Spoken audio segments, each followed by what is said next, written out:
Welcome to Sector Report. I'm David Beatson. This week, what's going to slow the growth of our #1 export and why you should take leptospirosis seriously.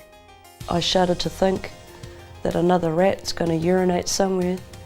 Someone's going to get it and they're not going to know they've got it and pass away.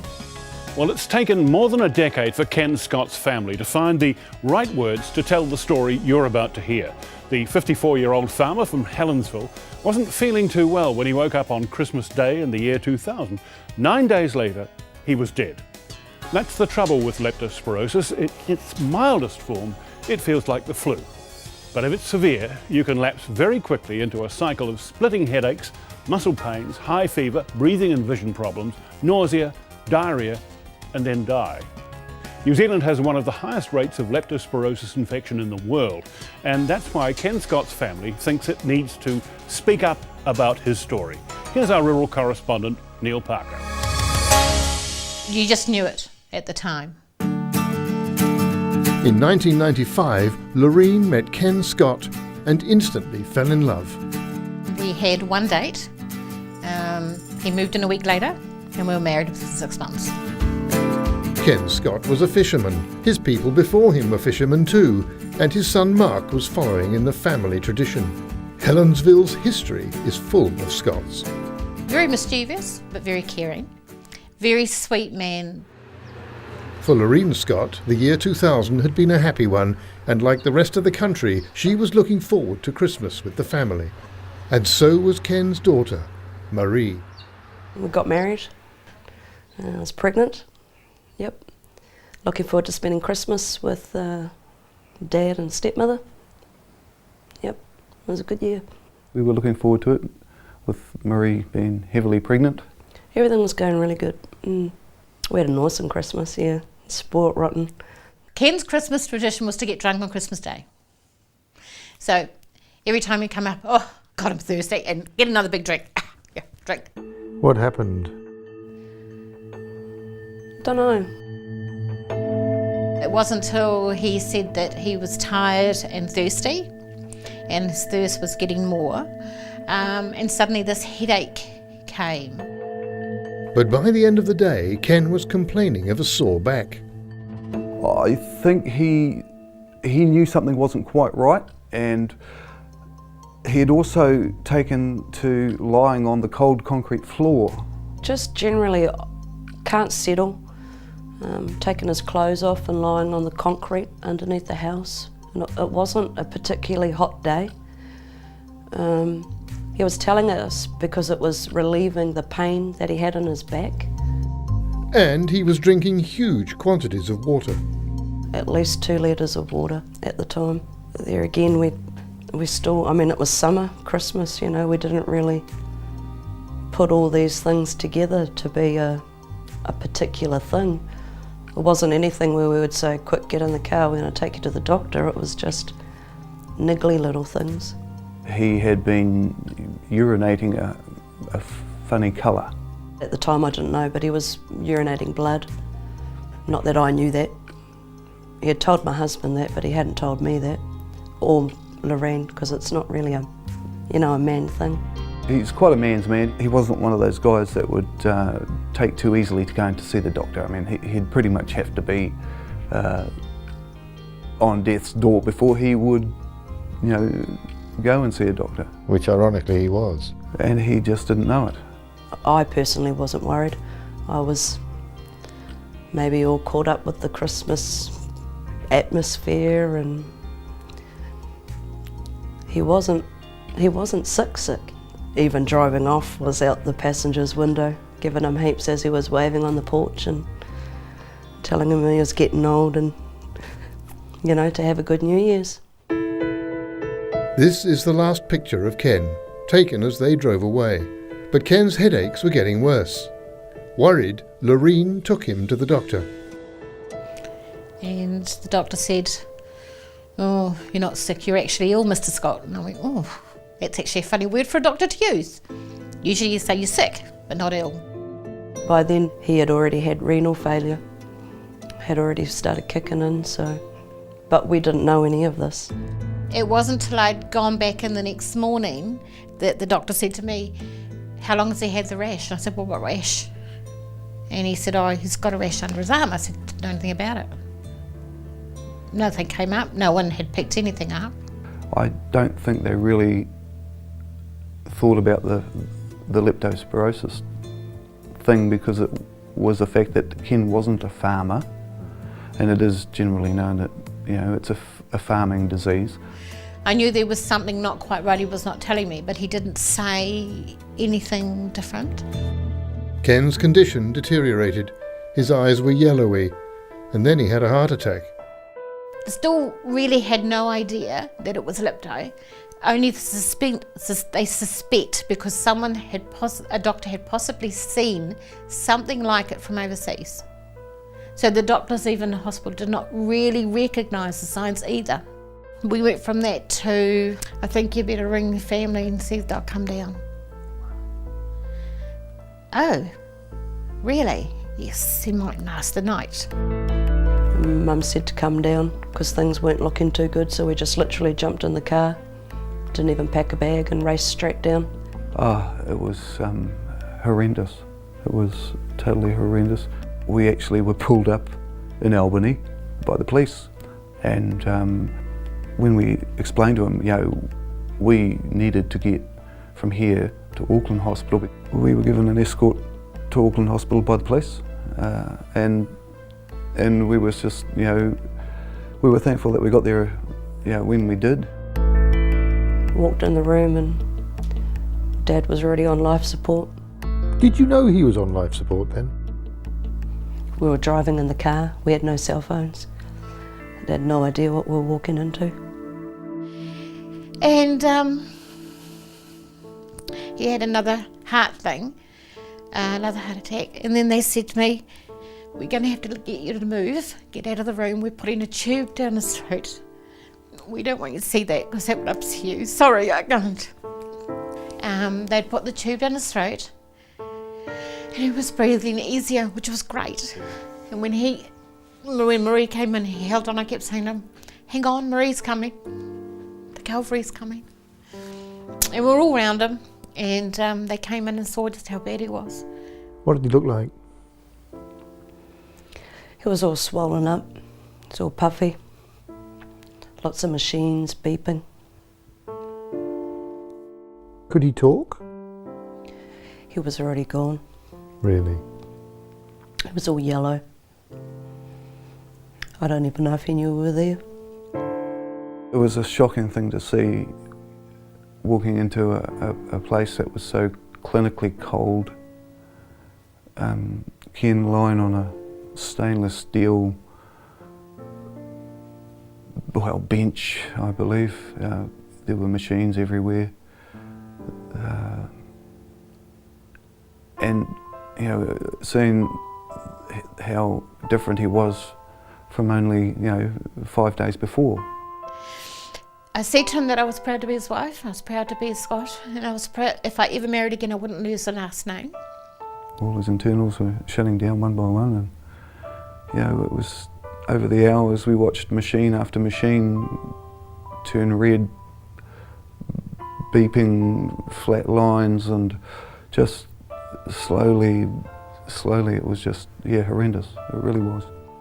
And we sat there for 6 hours. Me and my brother, and Gazza, my stepmother Lorraine, till he died. And that was it. We didn't know why. We didn't know how it had happened. At that stage they were still running tests. It just seemed that nobody knew nothing. And he was gone. And at 5 in the morning, he vanished. He stopped breathing. And it wasn't until later on that his brother said to me, well, the Kaipara was going out at that time. It was on its way, on the turn, on its way out. So I suppose like a good fisherman, he went out with the tide. The coroner's report told us that he had died of leptospirosis, and that quarter of a teaspoon of urine entered a cut under his fingernail, and it was enough to kill him. Ken Scott had apparently caught the infection when he was slinging nets on the deck of the fishing boat Emma Jane, moored on the river at Helensville. Nobody had recognised the symptoms. We just brushed it off as Christmas festivities and old age. I shudder to think that another rat's going to urinate somewhere, someone's going to get it and they're not going to know they've got it and pass away.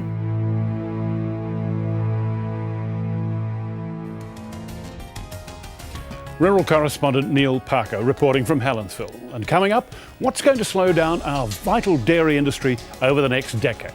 After the break on Sector Report.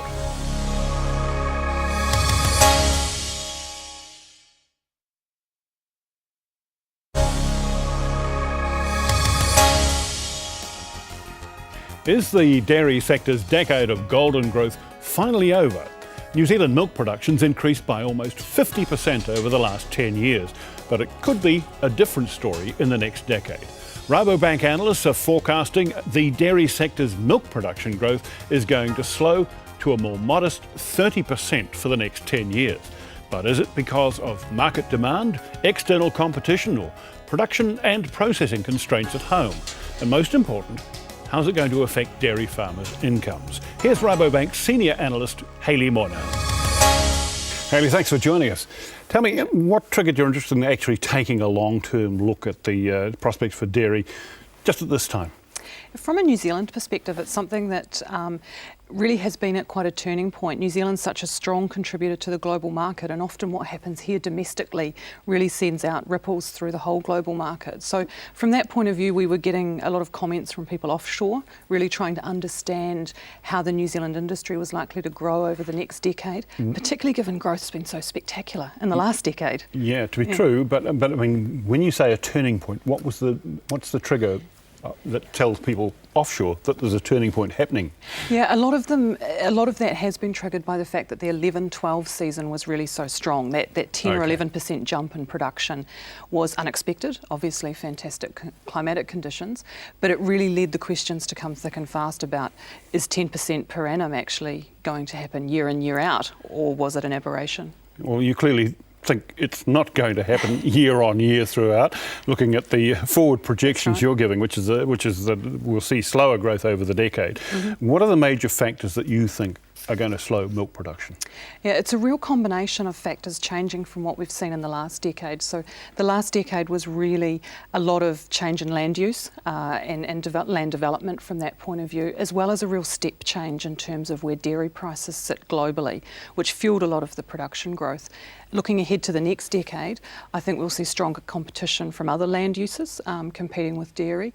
I think we'll also see some constraints around input costs and input availability, as well as some environmental constraints that will start to actually bite on the industry more than they have in the past decade. What does a slowdown of well, that's 20% slowdown, what does that actually do in terms of farm incomes and farm financial positions? Yeah, from a financial position, it means that growth for growth's sake really doesn't provide necessarily the growth that farmers have been used to in the past. So a lot of that was capital growth rather than necessarily cash flow growth.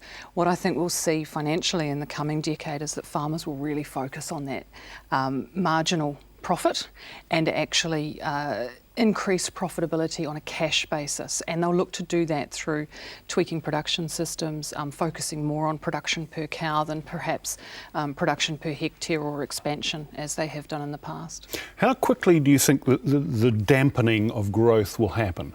Is it going to be something which will come at us suddenly, or will it come gradually over the period? It will be more gradual, but the issue with New Zealand is that we still have this climatic variability, so I'd expect to see a slowdown this season that we're in currently, simply because last season was so spectacular. So there'll be a correction, if you like, or an adjustment due to coming off those highs of last season. That said, most of the slowdown's likely to happen in the latter part of the next decade, so we're really talking there about sort of 2014-15 onwards, where we'll start to see less of that land development and less of the increase in cow numbers. So if that's the case, towards the end of that decade, this is going to be quite a steep descent. Well, it's more gradual because in terms of modelling, you can really only look at it on a gradual basis because we'll have that climatic variability. So the odd season it may be steeper than others. Isn't it ironic that we're seeing New Zealand production growth slowing while global food stocks are low and prices are actually rising? This would seem to be, we seem to have got it wrong. I don't think so necessarily got it wrong. I think it's part of what's fueling those rising prices and lower global stocks is that we have seen this step change in agricultural markets that's brought us to that position.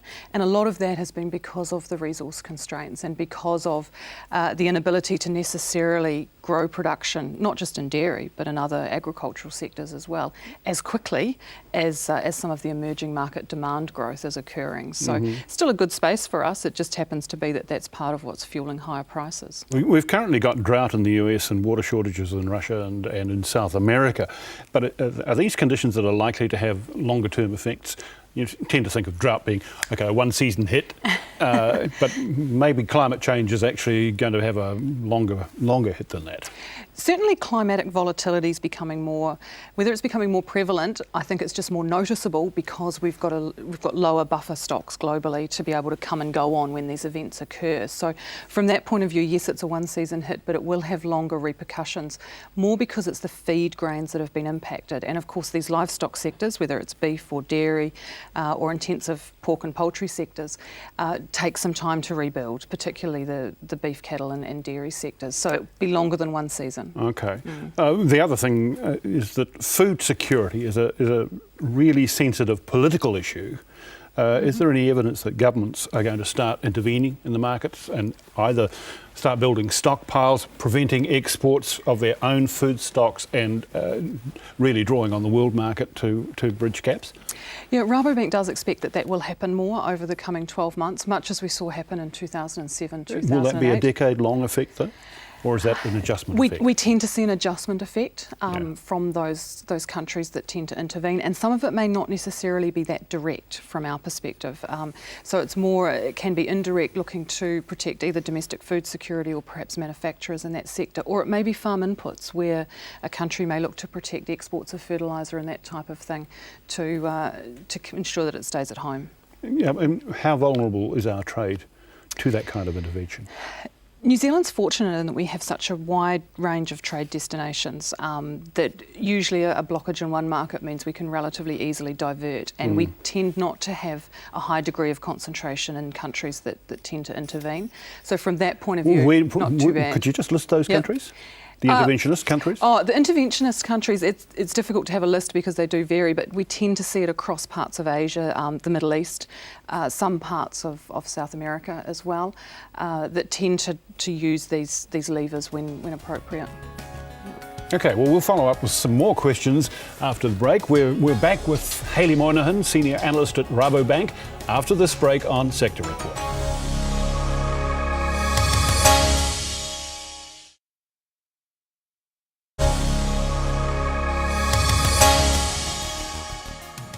Welcome back to Sector Report. We're with Hayley Moynihan, Senior Analyst at Rabobank, taking a long-term view of the future for New Zealand agribusiness. Hayley, we've been talking about interventionism, but however, two markets that aren't as open as we'd like, Europe and North America. They're both struggling with a recovery. Is it likely that there could be reductions in protection and production subsidies in those two important markets?